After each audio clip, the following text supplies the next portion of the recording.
ஓம் சாய்ராம். என் அன்பு செல்லமே, என்னுடைய அழகான தங்கமே, ஒவ்வொரு நிமிஷத்திலேயும் நீ படும் பாடுகளை நான் அறிகிறேன்.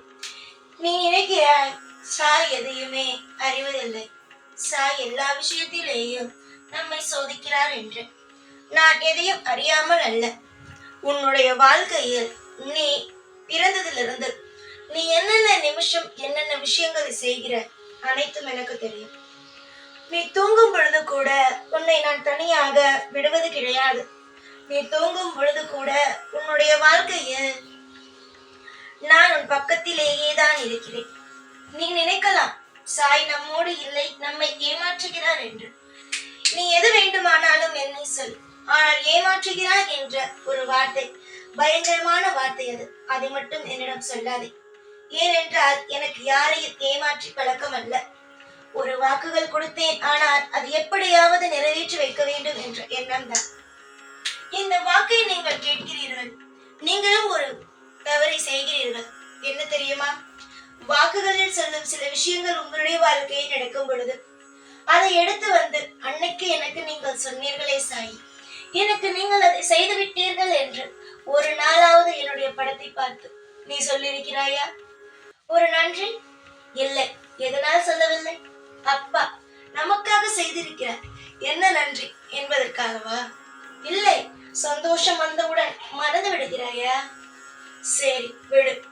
என்னை எப்பொழுதுமே சொல்கிறேன், நான் ஏமாற்றுகிறேன், துரோகம் செய்கிறேன், அதுவும் நம்பிக்கை துரோகம் செய்கிறேன், சொல்லிவிட்டு ஏமாற்றுகிறேன் என்று ஒரு பொழுதும் நினைக்க கூடாது.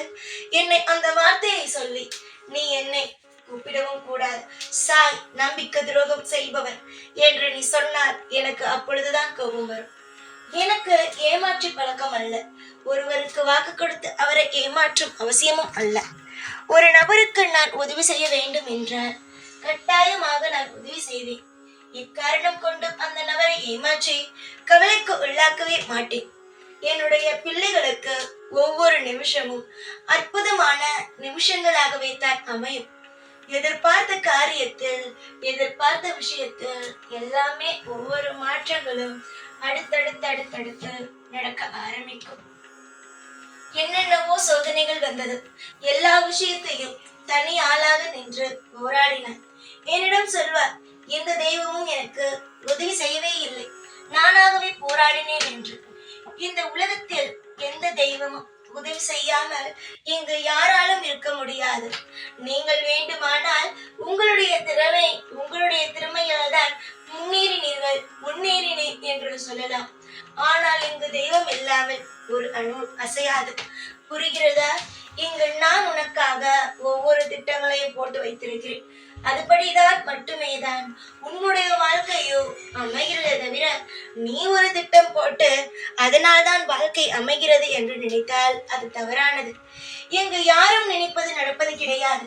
உங்கள் மனதுக்குள் ஆசையை தூண்டுவதும் நானே, அந்த ஆசையை எடுப்பதும் நானே. எது உன்னுடைய வாழ்க்கையில் கிடைக்க வேண்டுமோ அது கிடைப்பதற்காக உதவி செய்வதும் நானே.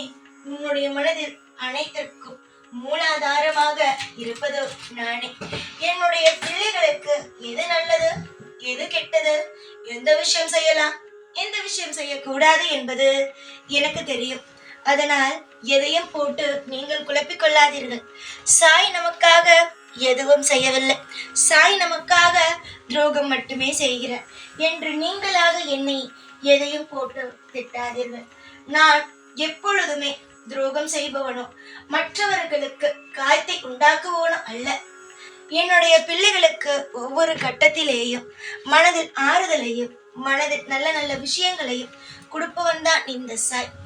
உன்னுடைய எதிர்காலத்தை பற்றிய கவலை உனக்கு மட்டும்தான் இருக்கிறது, எனக்கு இல்லவே இல்லை என்று நினைக்காதே. உன்னை விட பல மடங்கு எனக்கு கவலை உள்ளது. அந்த கவலை என்ன தெரியுமா? எனக்கு எதுவும் தெரியாதது அல்ல, எனக்கு தெரியும். ஏன் தெரியுமா கவலை எனக்கு? என்னுடைய பிள்ளை எல்லா சூழ்நிலையிலும் வாழ தெரியவில்லை. ஏதாவது ஒரு கவலை என்றால் திடீரென்று மனமானது சோர்ந்து விடுகிறது. மனமானது இப்படி சோர்ந்தால் அடுத்த கட்ட வாழ்க்கையை எப்படி இந்த பிள்ளை நகர்த்தும் என்பது மட்டுமே. அம்மா, நீ எதையும் நினைத்து கவலைப்படாதே. உன்னுடைய வாழ்க்கையில் இருக்கும் ஒவ்வொரு விஷயங்களும் அடுத்தடுத்து அழகாக மாற்றி தரப்படும். எந்த ஒரு நிலையிலும் எந்த ஒரு விஷயத்தையும் நினைத்து நீ கலங்கி நிற்க வேண்டும் என்று ஒரு பொழுதும் அவசியங்கள் அல்ல. உன்னுடைய எதிர்காலங்கள், எதிர்பார்ப்புகள் அனைத்தும் பூரணமாக நல்லபடியாக நடக்கும். நான் உனக்கு சொல்ல வேண்டிய ஒன்றே ஒன்று, யாரையும் அதிகமாக நம்பி ஏமாந்து விடாதே என்பது. நீ எல்லோரையும் நம்புகிறாய், கடைசியில் ஏமாந்து நிற்கிறாய்.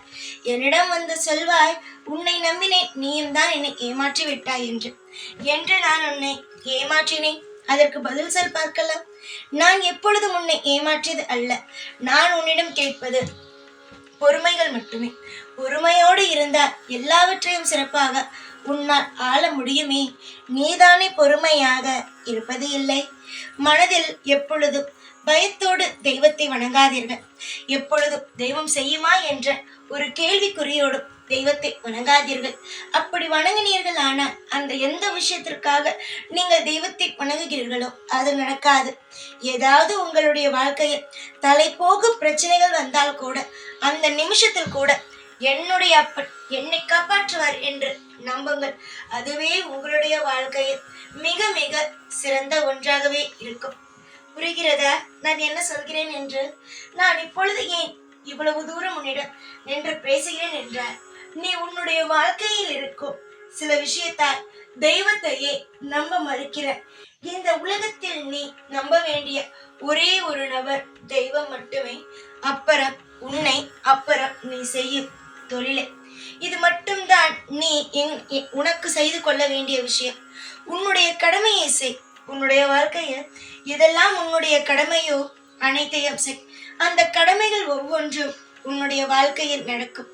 எதிர்பார்த்து காத்து கொண்டு இருக்கும் உன்னுடைய வாழ்க்கையில் ஒவ்வொரு கட்டமும் மிக மிக சிறப்பானதாக இருக்கும். உன்னுடைய வாழ்க்கையில் துரோகிகளை எல்லாம் தாண்டிதான் இப்பொழுது இந்த வாழ்க்கைக்குள் நீ வந்திருக்கிறாய். துரோகிகளையே தாண்டி விட்டாய். இனிமேல் என்ன உன்னுடைய வாழ்க்கையில் எந்த ஒரு சிறிய பிரச்சனை கூட கிடையாது. துரோகிகள் எல்லோருக்கும் நிச்சயமாக நீ நல்லதொரு பாடத்தை சொல்லிக் கொடுக்கத்தான் போகிறாய். எப்படி சாய், என்னிடம் ஒன்றுமே இல்லை என்றார். தங்கமே, இப்பொழுது உன்னிடம் வேண்டுமானால் காசு பணங்கள் இல்லாமல் இருக்கலாம்.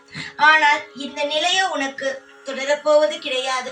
இந்த நிலையோ உன்னுடைய வாழ்க்கையில் அடுத்தடுத்த கட்டங்களும் வரப்போவது கிடையாது. எல்லா நிலைமையும் மாறும். ஒவ்வொரு காலகட்டமும் மாறும். புரிகிறதா? இன்று காசு இருப்பவன் தான் வாழ வேண்டும் என்று அவசியம் அல்ல. காசு இல்லாதவர்கள் கூட இங்கு வாழ முடியும். இன்றைய நாள் உன்னிடம் காசு பணமும் இல்லாமல் இருக்கலாம். அதுவே உன்னுடைய வாழ்நாள் முழுவதும் காசு பணங்கள் இல்லாமலேயே இருந்து விடுவாய் என்பது அவசியமும் அல்ல. இன்றைய நாள் ஒரு மாதிரி இருக்கிறது என்றால் நாளைய நாள் வேறொரு மாதிரி இருக்கும். எந்த ஒரு விஷயத்திலேயும் குறைகள் என்பது இருக்கும். ஆனால் அந்த குறைகளை எடுக்கவும் எனக்கு தெரியும். புரிந்து கொள். எல்லா விஷயத்தையும் தெரிந்து கொள். நம்பிக்கையை மற்றவர்கள் மீது வைப்பதை விட உன் மீது நீ வளர்த்து கொண்டாலே போதும். எல்லாமே சிறப்பானதாகவே அமையும். எதிர்பார்த்து நிறைய விஷயங்களை இடமிருந்து எதிர்பார்த்து காத்து கொண்டே இருக்கிறாய். நீ காத்திருக்கும் ஒவ்வொரு விஷயத்திலேயும் நிறைய மாற்றங்களும் நிறைய திருப்பங்களும் வரும். அதுவும் உனக்கு சாதகமாகவே வரும். நீ எதெல்லாம் என்னிடம் வந்து கேட்கிறாயோ, நீ எதெல்லாம் என்னிடம் வந்து இதை தாருங்கள் அதை தாருங்கள் என்று என்னிடம் என்னென்ன விஷயங்களை எல்லாம் நீ என்னிடம் வந்து உரிமையோடு நம்பிக்கையோடு கேட்கிறாயோ, அந்த விஷயத்தில் பல மடங்கு மாற்றங்களும் பல மடங்கான திருப்பங்களும் கண்டிப்பாக வரும்.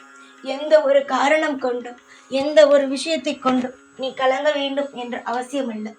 பொறுப்பான பிள்ளைக்கு எல்லாமே பொறுப்பானதாகவே நடக்கும். இனிமையான நாட்களும் தொடரும் நேரம் வந்துவிடும். அந்த தொடக்கத்திற்காக காத்திரு.